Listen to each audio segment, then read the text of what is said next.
chief international anchor and host of the Amanpour Hour. Please welcome to the program, Christiane Amanpour. Hello.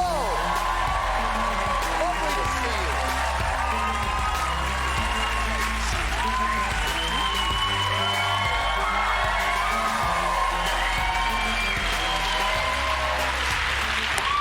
Hello.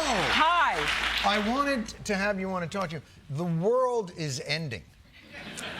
Well, it seems that way. Yes, that's why the eclipse was so beautiful today, because it looked like it was ending, and yet it brought so many people together in this incredibly divided country. Honestly, it was very emotional.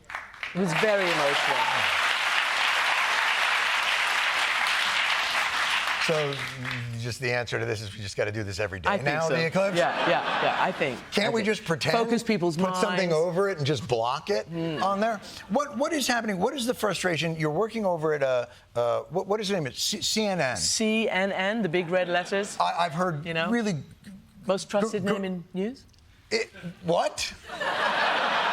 Well, that's a new branding. Let me ask you this. We see it on air, and everybody's working so hard. What do the journalists behind the scenes talk about as their frustrations? What would they like to see covered? How would they like to see it covered? Or are they executing it in the manner in which they think they're satisfied? Well, here's the thing. You know, you've been talking a lot about Israel, obviously about Ukraine. Our major problem covering Israel-Gaza right now, this phase of it, which has been going on for 6 months, is that we can't get there. This is an unprecedented situation. Journalists are not on the ground in Gaza. And it is... Well, they're journalists on the ground. They're being killed. You're right. Yes. You're right. I'm talking about independent Western journalists are not able to get there, or anybody else, except for those people who are absolutely risking their lives every single day. Media workers, journalists. Almost 100 have been killed, according to the CPJ, in Gaza, West Bank and Lebanon in 6 months. It is an unprecedented situation. And it goes beyond the horror of what's happened to those people and their families. It's about telling the story of Gaza, telling the story of the Palestinians. You know, actual local journalists would tell you about a people, right? A people, not just, you know, dehumanizing numbers or the like, but a people. And when we go to do our job, and I've been doing this pretty much since the first Gulf War, we go there to be the eyes and ears of everybody who can't go, from who's not a local. But we're not able to get there. Is this an American problem? Because... No, it's an Israeli problem. They won't let us in. I don't mean that. I mean that we in this country might not be getting the information, but on social media, on various things, or with Al Jazeera, the world is certainly seeing a very different picture than what Western journalism is showing. That is very true. And you know, if this terrible law goes through to throw out any organization from Gaza, including Al Jazeera, it would be a terrible thing. Yet another chilling effect on trying to tell the truth in this raging war. So this is a real problem. And it is true, many people do get, you know, daily news from social media, from, actually, as I say, the very brave camera people who are there with their phones and with their cameras and who are feeding things out. It is remarkable. You were covering these types of events from 1983. We all remember that was the occupation in southern Lebanon. It was right... The Israelis invaded Beirut. They were after the PLO. Right, and then there was the Lebanese Civil War. There was... And the rise of Hezbollah in that occupation... There was the Islamic Revolution in Iran. We're watching these stories play out redundantly. Yeah. You know, there's two things, obviously. One is that, you know, history is not always a great teacher. But the other is that, you know, leadership matters. And we are in a crisis of leadership around the world, I genuinely believe. And even as bad as it was in the 1979, in the 80s and all that, there was a period, let's say, in this part of the world, in the Middle East, in the 90s, where there was an actual peace process. Now, we can poo-poo it, we can laugh at it, we can say that it failed, but it failed because the people responsible for enacting it didn't do it and actually sabotaged it.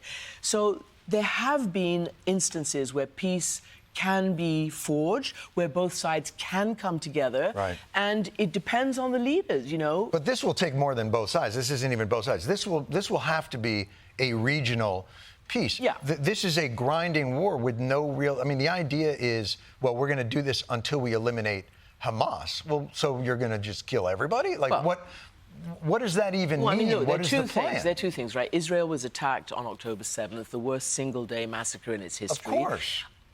and it has the right to defend itself, but, right, the issue is you stay within the guidelines of international law. So now you heard, you know, America's getting very frustrated and concerned. Well, we're very concerned. Very concerned. If Christiane, if true. You know. We are concerned. You know, it reminded me of something that happened at the State Department during the Rwanda genocide, when a journalist asked the State Department spokesperson in 1994, 30 years ago this week, the woman said there have been acts of genocide committed in Rwanda. Right. And the reporter said, well, how many acts of genocide does it take for you to call it a genocide? And she said, I'm not able to respond to that position you're taking. So, you know, I'm not a genocidologist. We have an issue with calling what's happening, certainly back then. But we have no issue roundly condemning or being very clear with our moral issues. And the other side of it, this isn't about the ability to defend yourself. It's not even about the moral issue. It's about efficacy. It's about, you know, after 9/11, the vindictiveness in me, the blood, like, it certainly rose up. But very clearly, our response was flawed in its efficacy. We made a mistake. And you know that President Biden said that to Prime Minister Netanyahu when he went there. So did Lloyd Austin. So did many Americans. Right, but President Don't Biden, make the mistake when he was that in a we made. position to say that to America after 9/11, didn't say that. That's not the position that he took then. Then the position was, yeah, let's go into Iraq, let's go into Afghanistan. You know, it's easy in that retrospect, which is why it feels as though the world order has failed in this moment. And I'm surprised at, and maybe this isn't really the case and I'm misrepresenting this, but the passive nature of the Arab states. Well, look, that is a big issue because they have now all rushed to make peace and certain accords with Israel. The UAE, Morocco, Saudi Arabia was apparently on the verge of doing it, still is working on it. And I actually have spoken to a lot of Arab leaders and I've said to them, look, for all these years since 1948, when the Palestinians left, the Nakba, when they were forced out, when they were chased out, when they voluntarily left, all that, what happened, and that's what Gaza is, right? The refugees from 1948. When are you going to stand up also and take ownership of this problem? Because the Arab states have had Palestinian refugees for, you know, pretty much 75 odd years, well, and have never given Jordan, them. I mean, has probably a larger never given them Palestinian citizenship. Ever. Jordan has not. No, none of them have. Right. Because... Look, they're all terrified of Hamas and Hezbollah. That's right. The dirty little secret over there is the Islamists that they helped foster through madrasas and all those other actions, they're scared shitless of. They just are. Yeah, and they would like to see Hamas get a bloody nose. There's no doubt about it. But people, the leaders think one thing... But they don't want accountability for it. People think another thing. And the people are essentially very upset, the people in that part of the world, and the young people all over this country, all over the world, are very, very upset. So tell me why this is naive or wrong that the Arab states form a DMZ to immediately de-escalate this problem. How do they not step in and form some type of guarantee the security of Israel in that moment, guarantee the security of the Palestinians, and stop this carnage? So there have been certain plans floated. At the moment, the Israeli government wants none of it. It doesn't want the UN. It doesn't want the Arab countries. The only thing that the Prime Minister does it not see its isolation in the world? That is what its allies are trying to tell it, that you had the moral high ground and you are very close, if not having lost it. And this is a problem for Israel because the truth is, as all these people on my show tell me, all the, you know, the experts and the analysts and the leaders, that if this actually isn't solved politically, then unfortunately it will keep happening, this vicious cycle. In the future of this, as you look at, when you talked about leadership, then who is the leader that emerges? It's clearly not Netanyahu. Well, I think the Israeli situation is really interesting because you have two contrasting facts. The overwhelming majority of the country supports the war. Sure. They also want their first priority to be their families to come back. They need a ceasefire and a deal to bring their families back. But the overwhelming majority of the Israelis do not support Benjamin Netanyahu. So what the Americans are saying now, and you saw Senator Schumer and others, that there has to be another election at some point. God forbid we would be, meddling in another country, but nonetheless, there has to be election at some point. By the way, that's against the rules-based world order. This thing, yeah.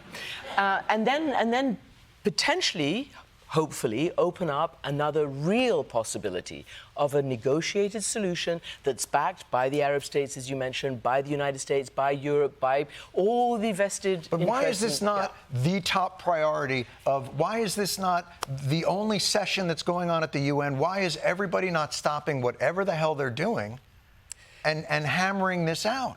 Because, as you know, at the Security Council, there's a lot of people with vetoes and things like that. It hasn't got to that point yet. And the big issue right now is famine stalking Gaza and the death toll that's mounting and mounting and mounting.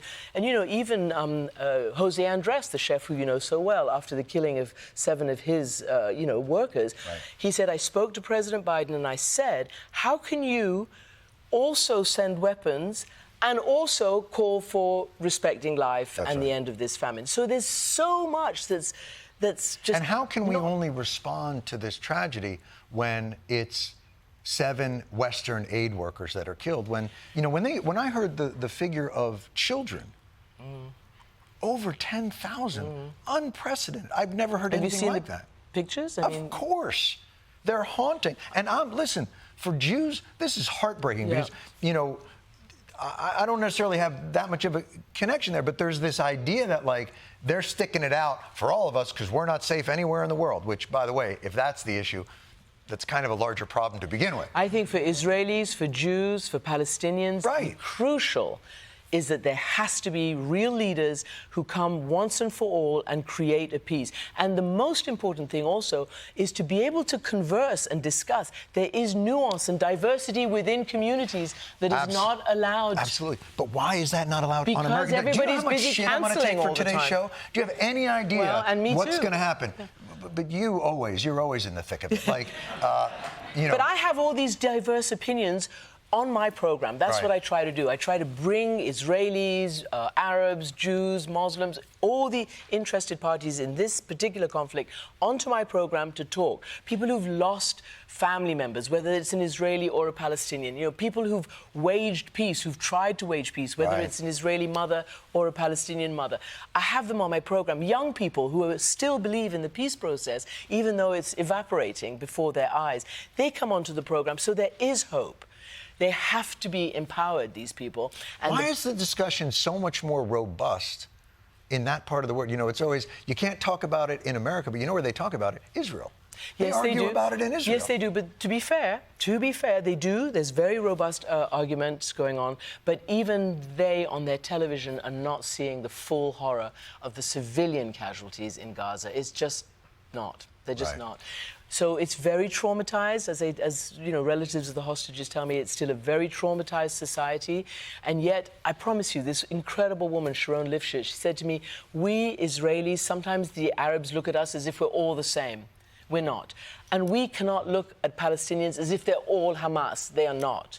And for a woman whose parents have been held hostage, to be able to say that, and how we must make friends with our enemies, otherwise we will keep dying. But we cannot keep putting the onus on these individuals. That governments and nations have to step up and step in, because it is all slipping away very rapidly. And Ukraine is the next one you have to do, because that's a big one. We cannot take our eye off Ukraine. No, I thought that was fixed. I think that's... I think if you check, I think that's done. Speaker Johnson, maybe? Speaker Johnson, I can't even tell you how many times I've called that. Let me tell you something. So, Speaker Johnson, they were doing, there's, the Afghan Adjustment Act, where they're trying to bring in, we were trying to help them get interpreters who helped American troops in Afghanistan, and it was going into this omnibus bill that was going to keep the government open. And I can't tell you how many times I called that office and left messages on them going, hey man, Jon Stewart of the Daily Show, really just want to make sure that Afghan Adjustment Act still, we get some visas and all that. And you know what he said when he called back? He didn't call back. The Amanpour Hour airs Saturdays on CNN, and Amanpour & Company airs weeknights on PBS. Christiane Amanpour, thank you so much. Thank you.